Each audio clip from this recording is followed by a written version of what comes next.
Welcome to the Launch Family Podcast, where we make sense of modern parenting one real conversation at a time. I'm your host, Jessica Shelley, mom of six, former teacher, and your trusted friend, helping you cut through the noise of today's parenting overload. If you've ever felt unsure about whether you're doing enough for your kids or wished for more confidence in your parenting decisions, this episode is for you. Today's guest, Sheila Jordan, brings a compassionate and grounded perspective to what really matters most: connection. As a parent coach and mom of two, Sheila helps families build emotional safety, deepen their bond with their children, and parent with heart and clarity. Sheila, welcome to the show. Thank you. Thanks so much for having me. Yes. Well, I want to give our audience a little bit of perspective for who you are. So, can you share a little bit more about your family and how did you begin your work with working with parents? Yeah, sure. Well, I have two sons. I always refer to them as the boys, but they are all grown up. They are young men, 25 and 27. Yeah, through my growing up, my years growing up, I always had this early sense, very young sense that I wanted to be a mom myself. I came from a big family, lots of siblings, nephews, nieces, always a revolving door for my own mother. And so I always knew that that would be something I wanted to do. But as far as kind of translating that into a career and to doing work, very often would volunteer in my kids' school. Both of my boys really, they inspire me to work with kids and be able to continue working with kids.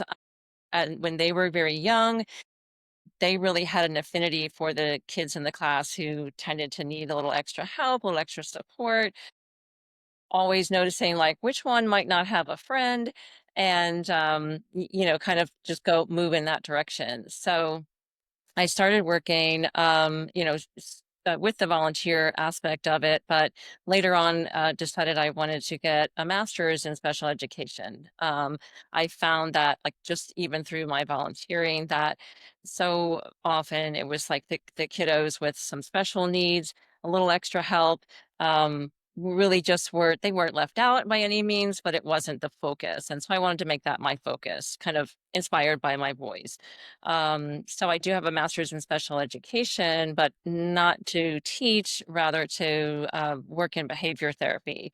So that brought me into kind of the world of working with kiddos with autism in particular. So I worked for a number of years with kids in a clinical setting, oftentimes in their home setting, most often. And I found that I loved it. I loved being one-on-one with them, but I found that about 5% of my time was able to be devoted to the parents. And, it just wasn't in the job description, which was fine, but I found like I could give parents as 100 strategies and try this, try that, let's do this and that, and teach them what I was doing with their child.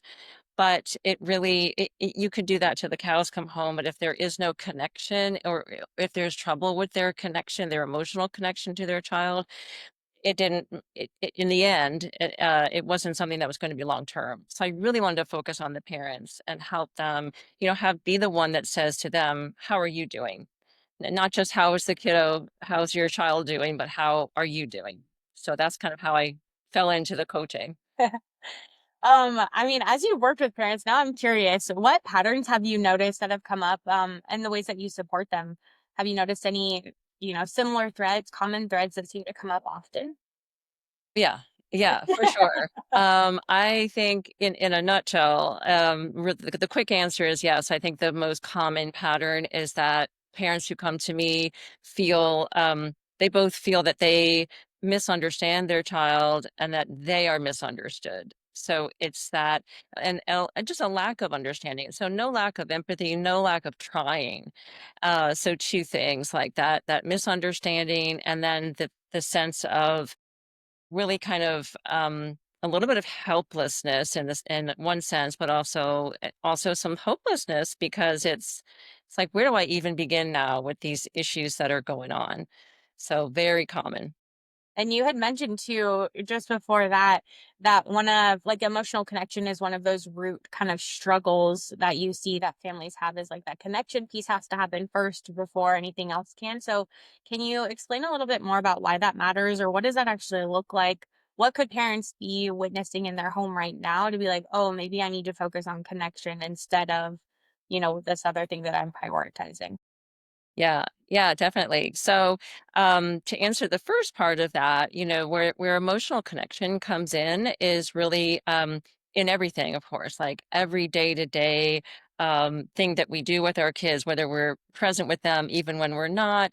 It is just kind of the foundation of that of a parent-child relationship. I mean, everybody kind of knows that, and I think that's it's in some ways it's stating the obvious, but it's also something that can be the first thing to go out the window when you've got the scenarios that happen all the time where we feel like our child is not listening to us. The number one thing, say this and I say that. I've tried all the things and they're not listening and they don't do what I want them to do or ask them to do. So, so common and understandable, but that emotional connection comes into play when a child feels that their parent really cares about what is in their world and kind of their perspective. Then they're much more likely to listen to that parent. And I think so that both sides, it's almost like a little bit of it feels like a battle, of course, and it's almost just a dual side of the same thing. We want to be heard, and our child wants to be heard. And that can look a lot of different ways, like literally heard, meaning listen to my words, follow my words. And then the child has words or tantrum, which is sometimes not even involve words, it's just noise. But either way, it's both sides kind of wanting to be heard. And I think so when it comes down to like that emotional piece, if you do feel emotionally connected, especially for the child, there is that inner sense that, okay, maybe right now mom or dad, they don't seem to be listening to me because they're paying attention, but they're not hearing that I don't want to do, XYZ. But they can have, if they feel that emotional connection, they can have that inner sense of, all right, maybe not now, but I trust that mom and dad like have my best interests in mind. So it's really like a foundational point. Interesting too. And, I think coming back to this idea of like, how does this look right now? Like, what is maybe one of the simple things that a parent can do, maybe take away from this conversation today to actually implement when in the busyness of their life to kind of help foster that meaningful connection with their kiddos, even in those short moments that they might have? Yeah, yeah, well, that's really key, isn't it? Like, there are 2 things. There's all those little moments, our days are made up of all those moments, and then it's like the big picture of it. So I think what parents can really do is it's really kind of 2 things, again, 2 sides of the same coin, like, look at their family life as it is now, and that's often where I start with clients, like, tell me your story. Tell me, paint the picture for me of what a typical day looks like. Sometimes, and that's where they can start to see patterns of, yeah, every day I do this, every day my child does that, and it's kind of at odds.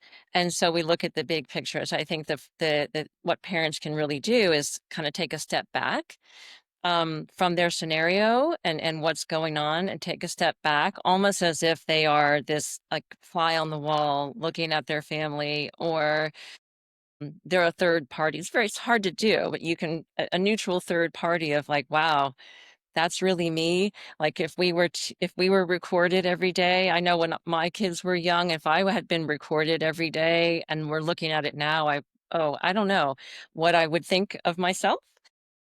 But we all try. All parents try their best. Taking that step back and like looking at it through just a neutral lens shows you your patterns, shows you your child's patterns, shows you where you are responding versus reacting. That quick, simple thing it takes practice is thinking about when I'm interacting with my child. Am I reacting to them or am I responding? And there really is a big difference. And both are normal, both are fine. Both serve their purpose. We have to react. That's just our natural, we're going to react. But if we can move away sort of quickly from that initial reaction to like a response, that takes that child into consideration, can take that little mini step back and go like, "Hey, wait a second, what might really be going on here?" And that applies both to the parent and the child. So often our reactions and our responses come from like our state of affairs in that moment. That's when I work with parents to say, how are you sleeping? We talk about sleep issues with kids, but what about you? We talk about eating issues with kids, but what about you? We talk about, enjoyment and what do you like to do? What do your kids enjoy? What about you? And it's often a question I think is not asked often enough. Um, that can there's build that foundation of a parent being able to just kind of see that big picture more clearly. We'll have to take care of ourselves first before we can fully take care of someone else and like seek that connection. That's a great reminder too. I mean, I've got six little ones. My youngest is 6 months. My oldest is 9. So I feel like I'm in like the weeds of parenting right now where I'm like, I don't know. Did I drink water this morning? I can't actually remember now. So that's a great reminder to just maybe do that check on yourself first. And that maybe starting to, I think one of the things that, I mean, I've personally been working on is trying to set new routines, new rhythms, like adding one thing a day. It's like, okay, I'm going to add my water. I'm going to drink my water first thing in the morning. I'm going to set that up the night before. At least I know that I've gotten my water in the morning. So some of those little things that you can do to kind of help trigger, oh, I need to take care of myself too throughout the day as life sometimes just happens to you as a parent too. Who you are. But I want to take this a little bit deeper too and talk about some of the feelings that parents are going through or navigating, especially in this like age where there's so many opinions, there's so much information out there, and they're trying to figure out like what is the next best step for me and my family. One of the phrases that you mentioned when we first met was, if you ask 100 people for advice, you'll get 100 opinions. How does that show up in parenting in your experience? Yeah, well, I know in my experience and also like definitely with parents I work with, it's natural, very natural, and helpful to like ask other people, hey, what did you do when, fill in the blank, when your kid did this or that, and at all the different stages. And it's certainly asking opinions and asking for help is a great thing. Having a mom tribe and mom friends and dads too. I mean, that's absolutely, and just kind of fostering that atmosphere of sharing information, sharing tips and things like that is wonderful. I think though that along with the fact that there are, if you're in the parenting world, you're bombarded with not just advertisements, but a lot of social media images and videos and buy this or do this program and then all will be well, or and then it's not that any of them are they're all well meaning. I think most of them are, myself included. I'm in that package too, and I think that there's a bombardment of advice, and so what I mean by that phrase, you ask 100 people their opinions. What do you get? You get 100 opinions, but none of them are yours, and you can you can certainly pick and choose and evaluate, and that's really what that's for. But I think what gets lost is intuition is I know it happens to me, like our intuition somehow it's really should be like the strongest thing that we hear. Often it really is like the first thing that we hear, and that's where I don't diss reactions, because a lot of times reactions are our quick inner knowing, like our sense of, no, that doesn't feel right for me. Or if we've heard a lot of parenting advice to, do this when your child does X. But that doesn't really feel good for us. Um, then that's not good for us. And I think it kind of we don't have to fit into any kind of any kind of a box except to be able to cut through the noise sometimes, really, really hard to do, but just cut through the noise and be very selective about whose opinions you ask, what you listen, what you listen to, what we consume, as far as like media and things like that. And so, yeah, I think that's the biggest piece of, that quote. And my mother used to say that too. I think I actually got that from my mom, or maybe other people say it. And my mom, mother of seven, who was just like, I'm not, I've got to kind of run this ship, and it comes down to just trusting yourself.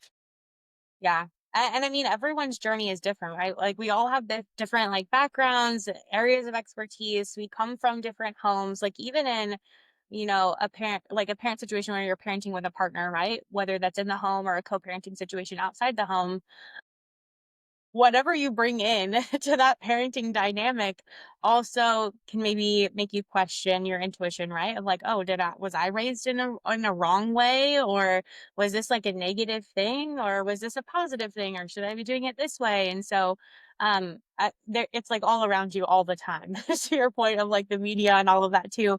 Any tips in addition to like being mindful of what you're consuming and like the things that you're talking about and the way that you're kind of approaching things, any additional tips or things that parents can be mindful of to help them kind of rebuild that sense of trust and intuition and confidence again? Well, yes. I mean, the thing that I most often suggest to parents, and at first, I think it's something that might generate like an eye roll from them, which is fine. I don't suggest bubble baths unless you like them. I don't go down the route of, well, just take half an hour to yourself every night. Like as one of my clients told me one time, she was relaying a story where she had gotten a lot of that type of advice. And she said, there's no just in parenting. You don't just do this, don't just do that. I mean, meaning it's just not that simple. It can be very simple, but it takes a while. It often takes so much trial and error to get to that simple piece. So what I usually suggest is, and it's a little bit of homework when I work with parents, just a little bit of yes, of carving out a little bit of that time just to reflect, and to reflect on. Sometimes you have to go all the way back before you often like before you were a mom or a dad, and before, who were you before, and also how were you raised, because that absolutely comes into play. We tend to parent the way that we were parented, and kind of two ways: the way we were parented or the exact opposite, because sometimes people say, oh, I definitely don't want this or that, and it's kind of black and white. But I think taking that time to kind of reflect, like, who who was I before I was a mom or dad? Um, am I still living by those values? And what in the house, and this is where I'll ask parents to do a bit of a pro and con list, kind of like, what are the things I'm doing every day? Like, what are the expectations I'm giving my kids, and what am I expecting of myself? Because it really starts there. But what are the expectations, and how we're moving about our day? And then how does that compare to the way it really like turns out? Like, is there a lot of chaos? Is there a lot of um working on the fly, like making things up at the last minute, giving ultimatums to our kids just so they can do what we want? And see if those two things, like those two lists, if there's anywhere that you can see that relationship. Because again, a lot of times it comes back to the way we were parented, so we think that was right. It may be, but oftentimes it's got to be tweaked because you're raising a different child, and as you know, with six, like, each one probably needs a different kind of mom from you, right? So you're putting on The like all these mindset. hats. You Yeah. you have all these personalities, right? I mean, I hope not to a concerning level, right?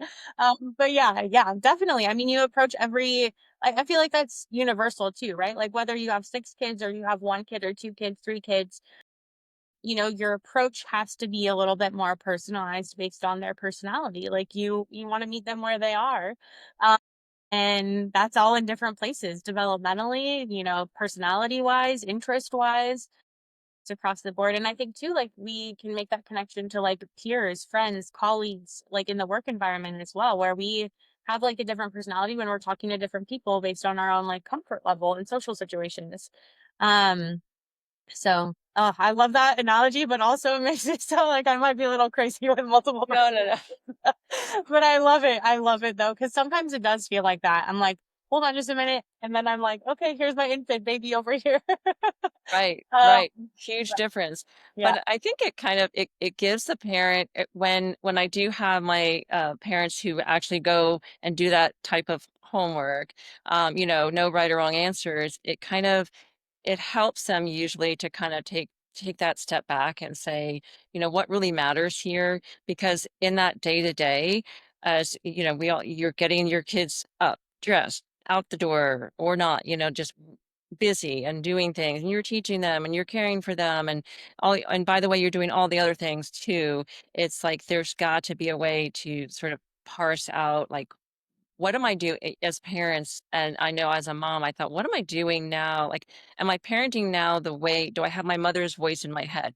Which would be a great thing, except for those moments when it's like, I'm not parenting me, I'm parenting my child. So just being able to say like, what matters most, and what can I kind of also let go? That's the really hard part is letting go some of those expectations that really are adding a lot of heartache and not adding up to much value. Yeah, and you've mentioned it a couple times now, but like our background or the way that we were parented is often like our default, or it's the complete stark opposite if we feel a certain way about the way that we were parented. I want to talk a little bit about attachment theory as well, because that was something that we had chatted about. And there's a lot of information out there. But maybe we could just start with like, how does a parent's own attachment background shape how they show up with their kids? And then I want to go into a little bit about like tips and strategies for understanding like how to connect with your kids too at like a higher level. Right, right. Yeah. Well, right. I mean, your listeners many of them may have heard of attachment theory in a lot of different contexts. I think there's more out there. I think, as far as what we consume on social media and such about attachment theory with regard to like romantic relationships and things like that, which it certainly applies very much. But attachment theory in the parent-child relationship really refers back to how we could form that emotional connection as an infant and certainly as we grow up. Certainly like the first 1 to 2 years is a really critical period for how we are forming that bond with our caregiver. It can be mother, father, both, or any caregiver that we have. And it's something that process, that need, and that the way that we seek that emotional bond is survival. When you're starting out, an infant will do whatever they need to, which is just crying to get that needs met, and that helps form that bond. So, and there are different variations of it. When a parent is very receptive to the child and is able to meet the needs most of the time, never 100%, doesn't have to be. That's what's called the he's securely attached. So there's securely attached. Sometimes there's an anxious attachment when the parent response is variable. And so you're not quite sure which one is going to be. Ambivalent is very similar. So there's all those kinds of things that really form the way that we relate to our parent in the beginning. And then and we don't remember any of that either. It's just kind of, it is really like ingrained in us. And so it really affects us through and other relationships that we have growing up as adults. And then when we become parents, it can, similar to what I was mentioning before about the way we parent, it can sometimes, if we were, say, we had that anxious connection and we weren't quite sure where our needs going to get met, we may then sort of overcompensate as a parent in wanting and being aware of that and wanting, to make sure, okay, 100% of the time, I'm going to be there. I'm going to do the right thing 100%. And that's not possible. 100 times, 100%. We try, but I think that leads to a lot of, that certainly leads to a lot of anxiety or stress among the parents, caregivers. So it's really, really valuable information to have. And at the same time, building that bond with your child it takes time, and there isn't anything there. As long as you're trying, as long as you are, there for your child, you may have some of those feelings come up that are reminiscent of your childhood, but remembering too, like, okay, yes, I remember that, but I'm the parent now. I'm the mom now. This is a different child. And then sometimes that there's this whole other theory, not theory, but um uh, procedure or strategy, if you will, that's known as reparenting. I won't get into that too much now, but often, like, parenting gives us the opportunity to reparent ourselves. So, in forming that new bond with our child, it can often feel like we really could have um, healed some of those bonds that we might not have had with our own parent when we were the infant. So, it kind of can go both ways. So interesting, and I think also insightful. Like, it doesn't seem like it's something that is like overwhelming, but at the same time, like that it does take and require some intentionality. It sounds like you have to be mindful of what you're doing. It's not something that's just passive. So, for families that are wanting to get started in things that might be feeling overwhelmed, or maybe they have questions, based on the conversation that we were having today, what's one small step that they can take to kind of start shifting their family dynamic, or any resources that you recommend to kind of take that next step? Yeah, I think, well, I mean, certainly one thing is I would love to work with them. I would suggest to them that they do find and kind of two things. One thing that would involve just something within their own family, but reaching out, speaking of reaching out to help, there are hundreds of options out there. I think, like, really looking toward um, getting some of that back, not sort of the feedback that you need as a parent. And so I think seeking out things like coaching, like I do. It's very much where a process where we're looking forward. Not It's not similar. It's not like therapy where you're kind of looking back. We do a little bit looking forward to seeing how can we kind of meet yourself where you are. So a lot of that is meeting yourself where you are, seeing what do I need right now, and I think reaching out toward um, a, a coaching opportunity, mom or dad, parent. I keep going back to mom. I'm not, keep taking the dads out of it, Wait but there up. seem to be more resources for moms. So a lot of times local moms groups. It doesn't have to be something formal. It might be, but just something where getting together, asking one or two other moms, let's get together and talk. I think that, churches, bookstores, any place, certainly playgrounds, playgroup areas, things where that involve families, just really kind of connecting with other people who are in the same boat. And so, the reason why that's so, so powerful is that, being heard, again, it goes back to, like, at the nitty-gritty of so much of this is that we as parents, we want to be heard. And, we as spouses want to be heard. We as coworkers, we want to be heard. There's that listening piece as well. And so I think just getting your story out there, sharing your story, listening to other people can help you feel like less alone, but also can help you at the same time. Even though you're with other people, it actually can help you hear your own intuition better. That is the beauty of kind of listening to the other opinions, and it's like that helps you kind of sort through, you know, what you believe, who you really are at the core, so you can hear it. So I think, in a nutshell, like, the first step would be reach out, whoever it might be, reach out and just say, "Hey, like, let's talk, and let's listen, and I want to listen." I often tell parents, like, your story is valuable and is valid. It's valid and valuable, and somebody needs to hear it. we're definitely not alone. Like there's people that have come before us and there's people that are following in our footsteps too. So I love that kind of perspective of just connecting with other moms. There's resources, as you mentioned, about coaching.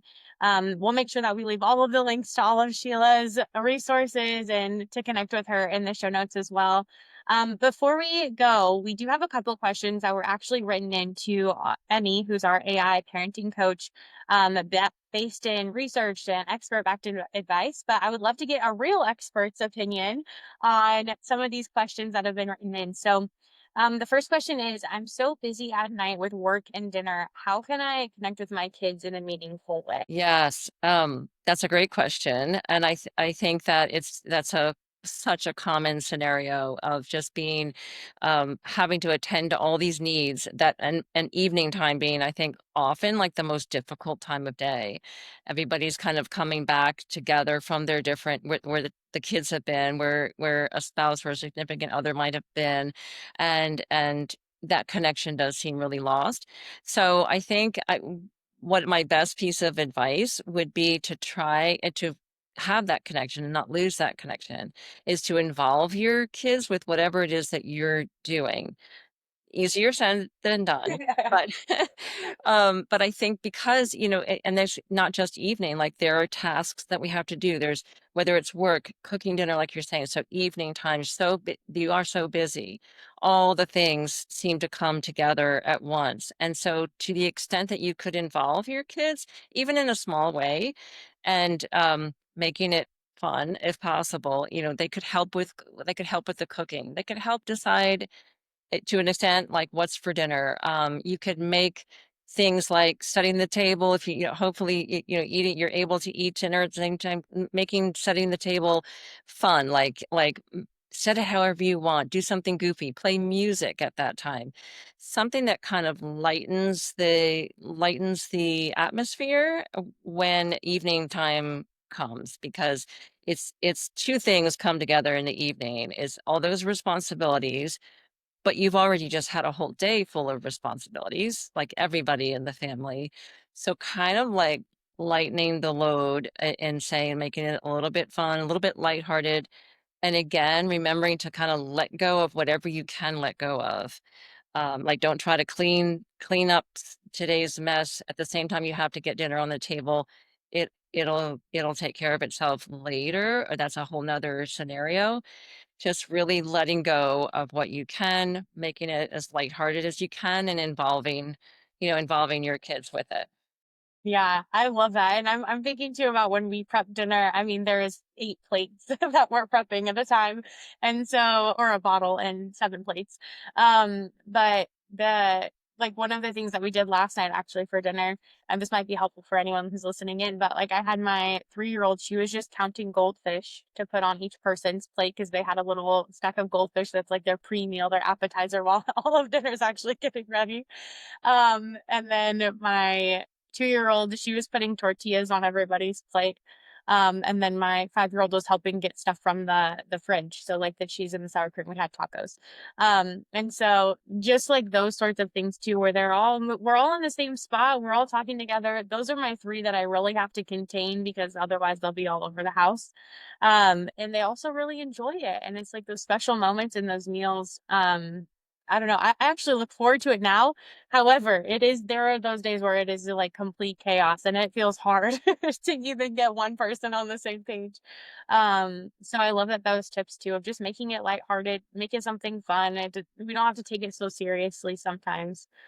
Yeah. I think that that's great. And then the last question that we have is, let's see here. I feel like my child doesn't trust what I say anymore. How can I work to rebuild that? Yeah. Oh, that's a great question too. I mean, that's really interesting. I think that would take really a lot of that reflection again, of kind of looking back and seeing where that trust was lost or where the parent thinks it was lost. You may not, there are so many subtle times and subtle interactions that we have with our kids that seem fine for us, but it's misunderstood by our child. So that can lead to a lack of trust. And I think depending on the age of the child, really asking them if you can, again, what their age is, like asking them what their perspective is, like even just being very, very, very human, because our kids may not see us as humans sometimes, but like admitting and saying, hey, I'm feeling like something's off, and that maybe you don't want to put words in their mouth, but just and maybe that something's kind of going on, and can you tell me more about that? Asking that child, like letting him or her have the floor to try to describe it as best they can, age appropriate, and see whatever they come up with. And I think the key there is like whatever they come up with is their truth and is true for them, if they can describe it. And so being able to, hear whatever they're saying is and react or respond in like a neutral way, because if a child can express the way they're feeling, that's a huge step. It's wonderful. And then to kind of validate that and see, oftentimes, like if a child again like feels like they're heard, that's all they need. They don't necessarily really need a lot of solutions or a lot of strategies. It's just, I need to say this, I need to let you know, they need to know that it's validated. And then sometimes it feels as though it's like a weight being lifted off from them. So powerful. Well, Sheila, I just want to thank you so much for taking the time to share your wisdom and heart with us today. The insight into connection and emotional safety really reminds us that parenting isn't about perfection. It's more about the presence that we have with our family. To our listeners, if you found this episode helpful, don't forget to subscribe and leave a review, and we'll link all of Sheila's coaching work and other helpful resources in the show notes for you. And remember, parents, when you lead with connection, confidence will follow. You've got this, and we're here with you every step of the way.